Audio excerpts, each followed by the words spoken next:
right, today we are here with Steve Millsaps. Steve has had many homes. You could say he's from Philadelphia. You could say he's from Loudon. You could say he's from Lenore City. But he really is a Philadelphia boy through and through. And so, first question. You make it sound like I can't stay anywhere, Darrell. And I've been here my whole life. Everybody wants you. That's what it is, Steve. No, I don't think so. In fact, when you said something about doing an interview, I thought he must be reaching the bottom of the barrel. No. All right.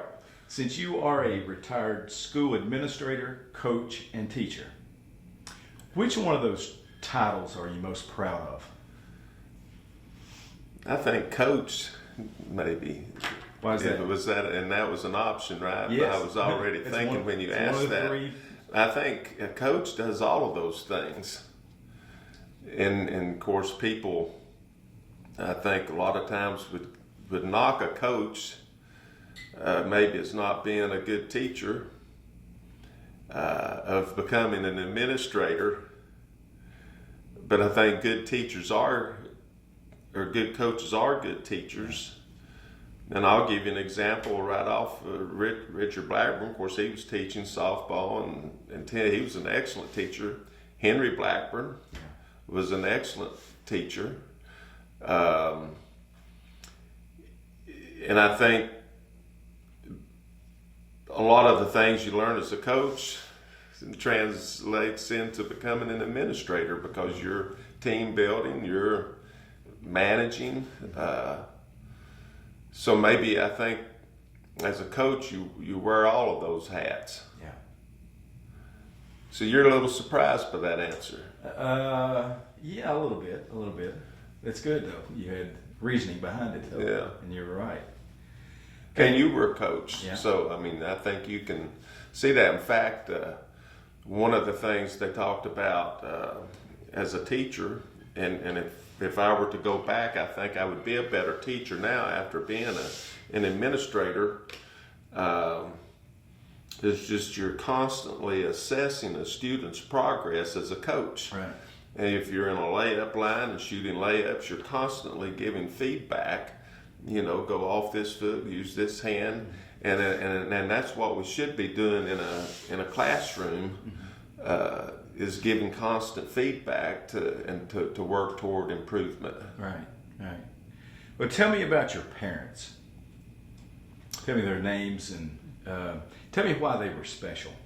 Well, they were married 50 years. Okay. I told them I'd have to get married several times and add it together to get that. And of course, Dad passed away 5 days after they celebrated their 50th wedding anniversary. So having a home with two parents was special. Dad grew up in Philadelphia, and I guess they moved from one farm to there when he was younger.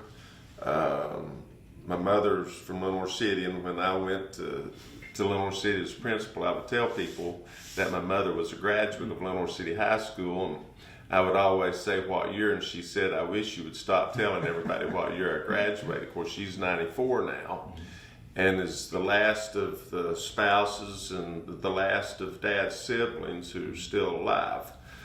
Dad was a dairy farmer.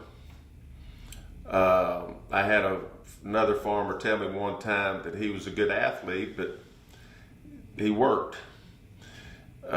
He didn't really have time to play ball. My mother's a very caring person that would give her shirt off her back to anyone.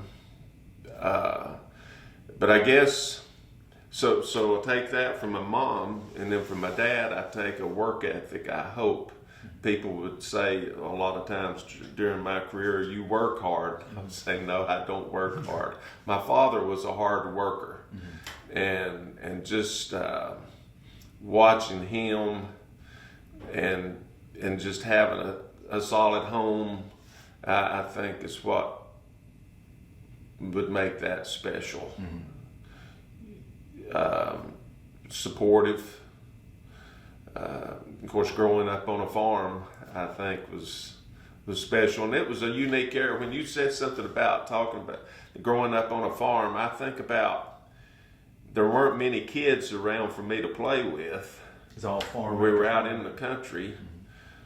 At that time, every farm that joined our farm had a dairy.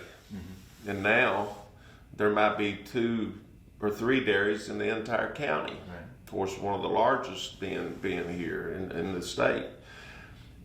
I think, and I've told people this too, not only was I blessed to have the parents that I had, and you know a lot of these people, but in that area, and it wasn't like growing up in a neighborhood or a subdivision, because there might be a mile between the next home. But there were so many good people and so many hard-working people that I had to look up to. And I think that was important. What role did you play on the farm? What Probably in the way. I was maybe too little to do some of the things, but I didn't really help milk any until maybe later in middle school or high school, because then Dad and 2 brothers operated the farm. Okay. And if we were putting up hay or chopping silage, a lot of times that would require 2 of them being in the fields, and that would leave 1 brother in the barn milking. So I would help in the evenings. Then, of course, during the summer, they would start milking at 3:30 in the morning. During the winter, it was 2:30. So fortunately, I never had to milk any in the morning, but I would help in the evenings a lot of times. So cleaning the lot and. Okay. So it was 3 brothers operating that day? Yes. I didn't realize that. Yeah, there were 3 brothers. Give me their names. Otis and Homer. Okay. And Uncle Homer just recently passed away, and he was younger than Dad and Uncle Odie. And then there were 2 other brothers, Uncle J.B. and Leonard. Okay. And then 2 sisters. There were 7 of them. So when did they stop milking? It would probably have been, Dad passed away in 2002, and they had sold the dairy cattle but then. Okay. And they had had a dairyman for a while that would work. And maybe in the late 90s or something, they had stopped dairying. Yeah. But yeah, of course, Dad had, each one of them had beef cattle too on their own farm. And so I was raising calves. Raised a back of some by myself, doing a lot of those things. So I'm sure you worked out in the hay fields. Oh yeah, when I was a freshman in high school, and I still remember this, and a lot of times a classmate of mine would help on the wagon. My grandfather operated the tractor and the baler, and we had a wagon that would hook to the back of the square baler, and we put up over 30,000 square bales that summer. Because there were 4 farms we were baling hay for, and there were no round balers yet. Okay. And then a lot of times when we would get finished, we might go over to a neighbor and help them finish.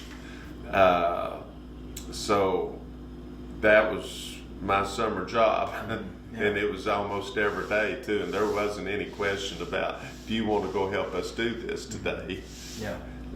We're leaving to go do this at such and such time, and you're going with us. But that was my job. I worked on the wagon and had a pretty good setup. We'd put up nearly 1,000 square bales a day. That's a lot of hay. Yeah. So you attended Philadelphia school. Who were some of those teachers that had an impact on your life? Gosh, you look back at the elementary, middle school, and there's so many of them you can think about. Of course, Miss Hill, Jody Hill was my first grade teacher. Miss Kansas, Ruth Henderson's mother, was my second grade teacher, and I think we might have even had to have a couple of those. I didn't have Miss Wilkerson, but she was there. And then when I was, I believe, in the 4th grade, Miss Ada Griffiths was my teacher, and she had taught my brother and my father too. And I thought, boy, she's really an older lady. And then that happened to me later on in my career when I would have former students and their children. So I remember having said that earlier. And Miss LaRue, she was our 6th grade teacher. Mr. Bost, who was our principal. I always looked up to him. I wanted a pair of hush puppy shoes because he wore hush puppy shoes and he could come down those halls and you wouldn't hear him. I thought that was pretty neat. He could sneak up on you. Now, you played the basketball there. Yes. So who was your coach? My 8th grade year,